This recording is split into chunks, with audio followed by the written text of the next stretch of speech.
Morning बच्चों, मैं प्रदीप आपका स्वागत करता हूं आपके अपने चैनल प्रदीप फिजिक्स प्लैनेट में। तो आज हम लोग वापस से आ चुके हैं आपके नेक्स्ट लेक्चर में, जो कि हम लोगों ने लास्ट लेक्चर में पढ़ रखा था। और लास्ट लेक्चर में हम लोगों ने पढ़ा था वैद्युत द्विध्रुव के कारण वैद्युत क्षेत्र की तीव्रता, और कहाँ हम लोगों ने निकाल लिया था। तो वैद्युत द्विध्रुव पहले आप फिर से रिकॉल कर लीजिए कि क्या है इलेक्ट्रिक डाइपोल। वैद्युत द्विध्रुव एक ऐसा सिस्टम जिसके पास दो चार्जेस हुआ करते थे और वो दोनों एक दूसरे से काफी छोटे दूरी पर थे। जो एक दूसरे से छोटी दूरी पर बनते हैं ऐसे निकाय को हम वैद्युत द्विध्रुव कहते हैं। जैसे फॉर एग्जांपल मैंने बता ही रखा था H2, Cl2, O2, ये सब कौन है?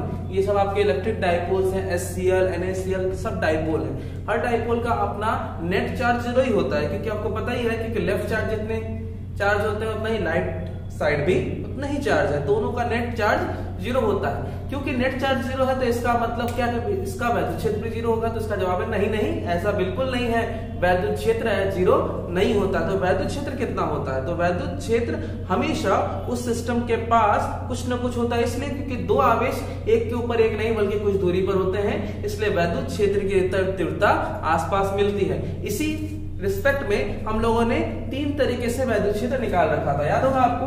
कैसा कैसा? एक तो ये वैद्युत द्विध्रुव था, वैद्युत द्विध्रुव जो कि -q + q से हम लोग दिखाते थे। इसके हम लोग कहाँ निकालते थे? इस वाले पॉइंट पर, इस वाले पॉइंट में भी इलेक्ट्रिक फील्ड निकालते थे। ये जो पॉइंट है इसको हम लोग कहते हैं अक्षीय स्थिति, एक्सियल पॉइंट। और एक हम लोग इस पॉइंट पर और एक हम लोग इस पॉइंट पर निकालते थे, जिसको हम लोग कहते हैं equatorial point, right? Equatorial point मतलब निरक्षीय स्थिति। ये दोनों निरक्षीय स्थिति थी, ये भी हमने निकाला था। एक हम लोगों ने और निकाला था, वो पॉइंट था दिस इज द पॉइंट। ये पॉइंट कौन सा पॉइंट है? Any point. एनी पॉइंट जो है वो द्विध्रुव के किसी भी बिंदु पर निकाला जा सकता है। बस इस पॉइंट पर हम लोग क्या करते थे? इसको ज्वाइन कर लेते थे जिस पॉइंट पर निकालना होता था, और उसको हम लोग डाइपोल के साथ किसी कोण पर बना देते थे। ये कोण कुछ भी हो सकता था, 30 डिग्री, 45 डिग्री, 60 डिग्री, 90 डिग्री, किसी भी एंगल पे हम चाहे तो वैद्युत क्षेत्र की तीव्रता निकाल सकते हैं। अब इसी रिस्पेक्ट में हम लोगों ने तीन इलेक्ट्रिक फील्ड निकाले थे डाइपोल के पास। पहला तो निकला था बच्चों आप लोग का 1/4πε0 2p/r3। ये कहा था अक्षीय स्थिति, राइट? और दूसरा कहां निकाला था हम लोगों ने? दूसरा निकाला था निरक्षीय स्थिति में, वो निकला था p/r3। और तीसरा जो हम लोग निकाले थे ये तो आपका निरक्ष था, ये हमारा था अक्ष। और तीसरा जो था एनी पॉइंट, वो बच्चों क्या था? 1/4πε0 p/r3 अंडर रूट में cos स्क्वायर थीटा। और ये cos स्क्वायर थीटा अकेले नहीं था, ये 3 था, 3 cos स्क्वायर थीटा +1, राइट? तो इस तरीके से हम लोगों ने डाइपोल के आसपास वैद्युत क्षेत्र की तीव्रता निकाल रखी थी। तो ये तो चीजें थी लास्ट क्लासेस की। अब हम लोग आज स्टार्ट करेंगे कि डाइपोल के अंदर अगर गुण होता है, कैसा गुण? घूमने का गुण। तो अगर मैं इस डाइपोल को उठा करके, द्विध्रुव को उठा करके किसी एक समान वैद्युत क्षेत्र में रख दूं तो क्या होगा? सीधी सी बात है, जैसे ही हम इसे एक समान वैद्युत क्षेत्र में रखेंगे तो द्विध्रुव पर बल आघूर्ण काम करेगा। अब ये बल आघूर्ण का मतलब क्या होता है? जब भी कोई सिस्टम घूमता है ना, तो सिस्टम जब घूमने लगे तो, और उस सिस्टम पर घूमने के लिए अगर बल कार्य कर रहा है तो इसका मतलब उस पर बल आघूर्ण कार्य कर रहा है। अगर किसी सिस्टम पे दो बल इसको घुमाने का प्रयास करे तो इसे हम लोग कहते हैं बल युग्म का आघूर्ण। क्योंकि आपको पता ही है डाइपोल दो पोल से बने होते हैं, मतलब दोनों चार्ज ही होते हैं, तो दोनों चार्ज पर दो फोर्स लगेंगे। क्योंकि दो फोर्स लग रहा है, दोनों फोर्स का काम एक ही है, डाइपोल को घुमाना, इसलिए डाइपोल पे काम करता है बल युग्म का आघूर्ण। तो हम लोग निकालेंगे नेक्स्ट टॉपिक क्या होने वाला है? एक समान वैद्युत क्षेत्र में द्विध्रुव पर बल युग्म का आघूर्ण, राइट? तो नेक्स्ट टॉपिक हमारा यही होने वाला है। एक समान वैद्युत क्षेत्र में द्विध्रुव पर बल युग्म का आघूर्ण, ये टॉपिक है हमारा बच्चों, लिख लेंगे। Torque upon dipole into uniform electric field, right? ये आप लिखेंगे। ये देखिए ये क्या है? तो इसे हम लोग कहते हैं एक समान वैद्युत क्षेत्र, यूनिफॉर्म इलेक्ट्रिक फील्ड, राइट? तो there is a uniform electric field. इस यूनिफॉर्म इलेक्ट्रिक फील्ड में हम लोगों ने एक डायपोल रखना है, राइट। तो ये कैसे पता चलेगा कि एक यूनिफॉर्म है? यूनिफॉर्म का मतलब क्या होता है? जहां पर वैद्युत क्षेत्र का परिमाण हर जगह पे सेम हो उसे हम लोग कहते हैं यूनिफॉर्म इलेक्ट्रिक फील्ड। इस यूनिफॉर्म इलेक्ट्रिक फील्ड में जो आपने डायपोल रख रखा है, ये एक डायपोल है, और ये डायपोल का नाम आप बहुत अच्छे से जानते हो, क्या रखना है? डायपोल के दोनों सिरों पे चार्ज तो होते ही हैं, इसका नाम आपने रख देना है ए बी, एक डायपोल का नाम हो गया।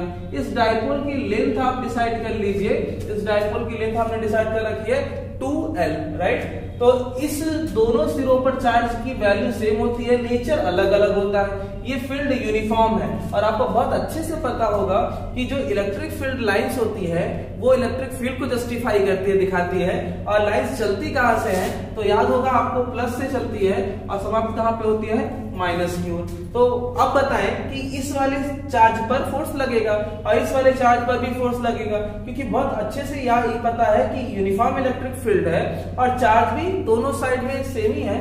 तो E इज इक्वल टू क्या होता है? तो E इज इक्वल टू होता है F बाई Q। तो यहां से F इज इक्वल टू बच्चों क्या हो जाएगा? Q into E, right. तो यहां से F is equal to Q into E, दोनों साइड चार्ज से है, पूरा यूनिफॉर्म इलेक्ट्रिक फील्ड है। तो इसका मतलब इस पर जो बल लगेगा वो भी सेम लगेगा, बस डायरेक्शन अलग होने वाला है। माइनस वाला चार्ज इस वाले प्लस की ओर बल अनुभव करेगा और जबकि प्लस वाला चार्ज इस वाली दिशा में बल अनुभव करेगा, तो समझिएगा। तो इस दिशा में जो बल लगेगा वो क्या होगा? बल इज इक्वल टू हो जाएगा Q इंटू E, राइट। ये हो गया F is equal to Q into E। Similarly मैं इस साइड में बात करूं तो यहाँ पर भी फोर्स लगने वाला है और यहाँ पर जो फोर्स लगेगा वही होगा और डायरेक्शन अपोजिट होने वाला है। इसको आप लिखने वाले हो F1 is equal to QE। तो ये हो गया F1, ये हो गया F2, क्योंकि सिस्टम पर अब एक ही लाइन पर कोई फोर्स नहीं लग रहा है, क्योंकि ये दोनों लाइन से एक दूसरे से कुछ दूरी पर लग रहे हैं। इसका मतलब ये सिस्टम ना उधर जाएगा ना इधर जाएगा, सिस्टम कहीं नहीं जाएगा। इसका मतलब सिस्टम जो है स्थानांतरित संतुलन में है। बट याद रखें कि सिस्टम स्थानांतरित संतुलन में जरूर है, लेकिन एक ही लाइन पर ये बल नहीं लग रहा। अगर लगता तो कोई दिक्कत न थी। ये आगे पीछे भले न जाए, ये स्थानांतरित संतुलन में भले हो, लेकिन ये घूर्णी संतुलन में नहीं है। इसका मतलब ये जो बल लग रहा है इधर और ये बल लग रहा है इधर, तो ये दोनों बल इसको क्या करेंगे? दोनों बल मतलब बल युग्म क्या करेंगे? इसको घुमाने का प्रयास करेंगे, अटेम्प्ट टू रोटेट। ये कब तक इसको घुमाएंगे? देखो कब तक घुमाएंगे? ये इधर खींच रहा है, ये इधर खींच रहा है, ये घूमेगा। कब तक घूमेगा? जब तक कि घूम के ये इस तरह इधर इस डायरेक्शन में ना आ जाए। जैसे ही ये घूम करके इस डायरेक्शन में आ जाएगा तो डायपोल पर इधर भी लगने वाला फोर्स, इधर लगने वाला फोर्स, दोनों एक दूसरे को बैलेंस करेंगे और सिस्टम क्या हो जाएगा? यही रोटेशनल इक्विलिब्रियम में भी आ जाएगा, घूमना बंद कर देगा। इसका मतलब ये दोनों बल क्या प्रयास कर रहे हैं? इसको घुमाने का प्रयास कर रहे हैं। अब बहुत अच्छे से आपको याद होगा कि जब किसी सिस्टम पर बल आघूर्ण कार्य करता है तो बल आघूर्ण के पीछे दो चीजें रिस्पॉन्सिबल होती हैं। पहला होता है बल जो कि सिस्टम पर लग रहा है, और दूसरा बल की क्रिया रेखा से परपेंडिकुलर डिस्टेंस, लंबवत दूरी। तो बल की क्रिया रेखा, तो देखिए बल की क्रिया रेखा मतलब फोर्स ऑफ एक्शन ये है और फोर्स ऑफ एक्शन ये है, दोनों बल लग रहे हैं। अब इनकी लेंथ भी आपको पता है, तो एक काम करिए, लंबवत दूरी हमको नहीं दिख रही है तो यहाँ से परपेंडिकुलर ड्रॉ कर लीजिए और इस लाइन को आगे बढ़ाइए और दोनों एक दूसरे को कहीं ना कहीं क्या करेंगे? इंटरसेक्ट करेंगे, मतलब काटेंगे। जहां पे ये दोनों एक दूसरे को काटेंगे वहां पे आप परपेंडिकुलर ड्रॉ कर दीजिए। तो ये हो गया बल, ये हो गया इसका परपेंडिकुलर डिस्टेंस। बल गुणे बल की क्रिया रेखा से लंबवत दूरी, यही काम सेम इस पर बात करें तो ये भी बल है, ये भी बल है और ये बल की क्रिया रेखा है। और बल की क्रिया रेखा को थोड़ा आगे बढ़ाएं, यहाँ पे हमने दिखाई दिया जिससे लंबवत दूरी देखिए 90 डिग्री पे लंबवत दूरी ये है। ये डायरेक्शन किसकी है बच्चों? ये डायरेक्शन है आपकी यूनिफॉर्म इलेक्ट्रिक फील्ड की, और ये किसकी डायरेक्शन है? ये आपके डायपोल की डायरेक्शन है। तो यूनिफॉर्म इलेक्ट्रिक फील्ड और डायपोल के बीच का जो डायरेक्शन है, इनके बीच में कितना एंगल बन रहा है? मान लीजिए कि यूनिफॉर्म इलेक्ट्रिक फील्ड और डायपोल के बीच में जो डायरेक्शन है वो है थीटा, जो कि इसके बीच में बन रहा है, ये थीटा के फॉर्म में। तो ये डायपोल, अब ये डायपोल घूमने का प्रयास करेगा कब तक? जब तक कि ये फील्ड में घूम करके क्या ना हो जाए? स्थायी ना हो जाए। तो स्थायी होने का प्रयास करेगा। अब इसके लिए सिस्टम पर जो बल आघूर्ण काम करता है वही हम आज निकालने वाले हैं। तो जैसा जैसा हम लोग बोल रहे हैं, जैसे जैसे सिस्टम में लिखेंगे वैसे वैसे थोड़ा ध्यान देंगे। मान लेते हैं, माना एक समान वैद्युत क्षेत्र में कोई द्विध्रुव ए बी रखा गया है, जहां द्विध्रुव के सिरों पर बल F1 is equal to F2 is equal to QE एक दूसरे के विपरीत दिशा में कार्य करता है तथा द्विध्रुव को क्षेत्र की दिशा में घुमाने का प्रयत्न करता है। अतः द्विध्रुव पर बल युग्म का आघूर्ण, ध्यान दीजिएगा दोनों काम कर रहे हैं, ये भी काम कर रहा है, थोड़ा तुम चलो थोड़ा हम चलें, दोनों लोग चलना चाहते हैं, तुम थोड़ा घूमो थोड़ा हम घूमे, मतलब कि ये यहाँ पे आए चाहे फिर ये थोड़ा ऊपर जाए ये थोड़ा नीचे आए, मतलब तुम वही है, आधा तुम चलो आधा हम चलें, मतलब वही है, या तो तुम पूरा चल जाओ। हमें अगर कैलकुलेट करना है तो आधा आधा क्यों कैलकुलेट करें, आधा इसका फिर ऐड करें, क्यों करें, इससे अच्छा हम टोटल ना निकाले, टोटल निकालना ज्यादा इजी होगा हमारे लिए। तो बल आघूर्ण को दिखाते हैं किससे, टाउ, कोई भी एक बल ले लीजिए, मतलब तो वही है, आधा तुम चलो आधा हम चले से अच्छा कि बल और बल की क्रिया रेखा से लंबवत दूरी पूरा निकाल लिया जाए एक ही बार में। तो टाउ मतलब बल आघूर्ण बराबर बल गुणे बल की क्रिया रेखा से लंबवत दूरी, राइट, लंबवत दूरी देखिए, इसके लिए भी लंबवत दूरी यही है और इसके लिए भी लंबवत दूरी यही है, मतलब दोनों क्रिया रेखाओं की जो दूरी है लंबवत वो BM है, राइट। तो ये BM ले लीजिए, BM। अब थोड़ा सा आगे बढ़ेंगे तो टाउ इज इक्वल टू बल की जगह पे कौन सा लेंगे, कोई भी ले लीजिए, दोनों तो सेम ही है। तो यहाँ पे आपने क्या रख रखा है, QE रख रखा है, इनटू बल की क्रिया रेखा से लंबवत दूरी BM की वैल्यू चाहिए। अब BM की वैल्यू देखो कैसे निकालते हो, पहले यहाँ पे देख लो। तो सिंस आपको ये वाली वैल्यू चाहिए, थीटा आपको पता ही आप ही ने रखा है, ये लेंथ आप ही ने डायपोल रखा है, तो आपको कोण के सामने वाली भुजा लंब पता है क्या है, वो BM है, और ये क्या है 12 है। आपको BM की वैल्यू चाहिए, वैल्यू कैसे निकालेंगे, तो देखिए साइन थीटा में लंब वर्गफल दोनों होते हैं, तो हो जाएगा BM अपॉन क्या, BM upon AB, right. AB क्या है, डायपोल की लेंथ है। अब यहां से अगर आपको BM निकालना है तो BM इज इक्वल टू हो जाएगा AB into sine theta, right. तो साइन थीटा में थीटा आपका डायपोल और इलेक्ट्रिक फील्ड के बीच का एंगल।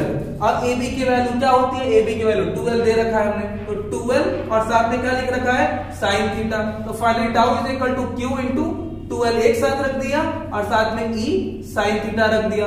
इसको पहचान लो ना, ये कौन है, ये है आपका डायपोल मोमेंट। किसका, इस डायपोल का डायपोल मोमेंट है। हर डायपोल का अपना डायपोल मोमेंट होता ही है, इसका भी डायपोल मोमेंट होगा, क्योंकि आपको पता है कि डायपोल मोमेंट को किससे दिखाते हैं, P से। और ये क्या है, ये डायपोल मोमेंट नहीं है, ये डायपोल मोमेंट है, इससे कहते हैं हम लोग सिर्फ और सिर्फ टॉर्क, राइट। और PE और साथ में हो गया साइन थीटा, और यहां पे ये आया कैसे, तो बगल में लिख दीजिए कि हम जानते हैं कि P इज इक्वल टू होता है Q इंटू 2L, इसीलिए हमने इसको लिखा क्योंकि ये डायपोल मोमेंट है। क्योंकि आपको बहुत अच्छे से याद होगा कि दो सदिश राशियां vector of A cross vector of B is equal to लिखा जा सकता है AB साइन थीटा। ये कब लिखा जाता है, जब दो सदिश राशियां साइन थीटा के साथ हो तो क्रॉस लिखा जाता है। तो दो सदिश राशियां, ये भी एक सदिश राशि, ये भी एक सदिश राशि, इसके साथ साइन है, तो हम लोग लिख सकते हैं tau is equal to P cross E sine theta को हटा के क्रॉस लिख दिया, क्योंकि आपको पता है कि ये भी एक सदिश राशि वेक्टर, ये भी सदिश हो गया, मतलब कि टॉर्क भी एक सदिश राशि है, इनसे मिलने वाली राशि होगी। आपको पता ही है फैन भी घूमता है तो उसकी एक निश्चित दिशा होती है ना, बिना निश्चित दिशा के वो नहीं घूमता। जैसे अगर एंटी क्लॉक घूम रहा है तो हवा नीचे ही लगेगा, क्लॉक घूमेगा तो हवा ऊपर ही लगेगा, तो इसकी एक निश्चित दिशा होती है। तो अगर P इंटू E, P और E एक सदिश राशि है तो टाउ भी एक सदिश राशि ही होगी, राइट। इसमें दो केसेस है बच्चों, ये आपका जनरल फॉर्मूला हो गया, किसका जनरल फॉर्मूला, इस डाइपोल पे लगने वाले बल आघूर्ण का जनरल फॉर्मूला, सामान्य सूत्र। अब इसमें दो केसेस हैं। क्या केस फर्स्ट, यदि द्विध्रुव को क्षेत्र, क्योंकि ये क्षेत्र है, क्षेत्र के लंबवत रख दें। अगर क्षेत्र के लंबवत रख देगा मतलब क्या होता है बच्चों, ये डाइपोल को आपने ऐसे रख दिया, ऐसे, जब ऐसे रख दोगे तो एग्जैक्टली कितना कोण बनाएगा, ये बनाएगा 90 डिग्री क्षेत्र से। तब थीटा बराबर क्या हो जाएगा, 90 डिग्री। ठीक है, तो टाउ इज इक्वल टू, अच्छा 90 पे रखने पर क्या होता है, 90 पे रखने पे साइन 90 की वैल्यू सबसे ज्यादा होगी, और साइन 90 की सबसे ज्यादा वैल्यू होती है 1, इससे ज्यादा तो कुछ होगा नहीं। इसका मतलब tau max is equal to P sine theta की वैल्यू क्या हो जाएगी, 1 हो गया। तो ये आपको मिल गया tau max is equal to PE, ध्यान दीजिएगा। तो ये हो गया मैक्सिमम। बच्चों मान लीजिए आपको मिनिमम भी निकालना हो तो मिनिमम भी निकाल सकते हो। सबसे कम टॉर्क कब लगेगा, कब स्थायी होगा डाइपोल, घूमेगा ही नहीं। तो केस 2 में आ जाइए। केस 2 में यदि द्विध्रुव क्षेत्र की दिशा में हो, मतलब समांतर हो, ये ऐसे रखा हो, इसका मतलब कि डाइपोल भी इधर, फील्ड भी इधर, तो थीटा की वैल्यू कितनी बनेगी बच्चों, 0 डिग्री। अब जब 0 डिग्री बनेगी तब tau is equal to PE sine 0, और साइन 0 की वैल्यू सबसे कम क्या होती है, 0 ही होगी ऑफ कोर्स। तो ये हो जाएगा tau minimum is equal to हो जाएगा 0, मतलब इस समय डाइपोल क्या होगा, रुक जाएगा, नहीं घूमेगा। तो डाइपोल ऐसे रहेगा तो बिल्कुल नहीं घूमने वाला, और डाइपोल अगर ऐसे रख दिया जाए तो डाइपोल घूम के अपने आप को क्या करने की कोशिश करेगा, तेजी से स्थायी करने की कोशिश करेगा। तो इस तरीके से हमने किसी डाइपोल पर लगने वाले डाइपोल मूवमेंट के कारण बल आघूर्ण का एक्सप्रेशन निकाल लिया, जो कि जनरल फॉर्मूला है, ये मैक्सिमम है और ये मिनिमम है, राइट। ठीक है,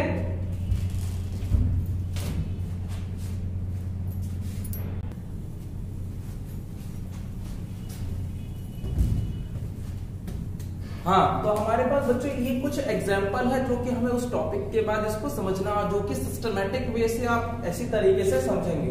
लास्ट टाइम हम लोगों ने देखा था कि द्विध्रुव को क्षेत्र में रखने पर बल युग्म का आघूर्ण कार्य करता है, और उसी बल आघूर्ण के आधार पर देखिए हमारे पास एक एग्जाम्पल पड़ा हुआ है, पहला एग्जाम्पल।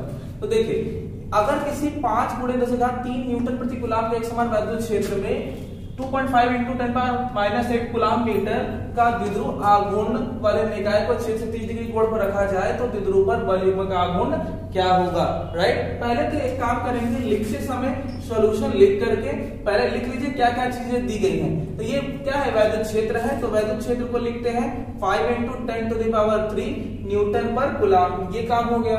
फिर उसके बाद आपको क्या दे रखा है, कूलम मीटर, जो कि क्या है, द्विध्रुव आघूर्ण है।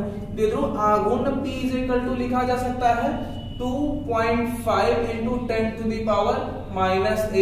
Coulomb metre, coulomb dash metre, right. और फिर थीटा की वैल्यू कितना दे रखा है, 30 डिग्री दे रखा है। आपको बताना है कि इस पर कितना लगेगा बल युग्म का आघूर्ण। तो बल युग्म का आघूर्ण देखिए कैसे निकालो, तो tau is equal to PE sine 30 degree, right, sine 30 degree. इसके नीचे आप लिखेंगे tau is equal to P की जगह पे कितना रखना है आपको, 2.5 × 10⁻⁸ इंटू ई की जगह पे क्या लिखोगे, 5 × 10⁻³ इंटू, और साइन 30 की वैल्यू बच्चों कितनी होती है, 1/2। अब इस 1/2 को इससे कैंसिल कर सकते हैं, तो ये हो जाएगा 2.5 × 2.5 × 10⁻⁸ और 3, देखो ऐड होगा तो ये 10⁻⁵ आएगा। इसको मल्टीप्लाई करोगे तो ये आएगा 6.25 × 10⁻⁵ न्यूटन मीटर, राइट। तो ये हो गया आपका बल युग्म का आघूर्ण किस पर, इस निकाय पर जो कि क्षेत्र में रखा गया है। सिमिलरली बच्चों इसी तरीके से आप इसको ट्राई करेंगे, क्या क्या दे रखा है ये आपको खुद खोजना है। अब ये निकाय है 1.2 × 10⁻⁹ न्यूटन मीटर का बल आघूर्ण कार्य कर रहा है, कितने डिग्री पर, 30 डिग्री पर कार्य कर रहा है, और द्विध्रुव आघूर्ण भी दे रखा है। आपको वैद्युत क्षेत्र की तीव्रता निकालनी है। सब कुछ इसी तरह करेंगे, और आपको निकालना क्या है इस बात का ध्यान रखेंगे, इसमें निकालना है आपको वैद्युत क्षेत्र की तीव्रता। तो करके इसको सॉल्व करके आप मुझे भेजेंगे और इसका वेरिफिकेशन कराएंगे कि ये सही है कि नहीं। तब तक के लिए अगले लेक्चर का वेट करेंगे।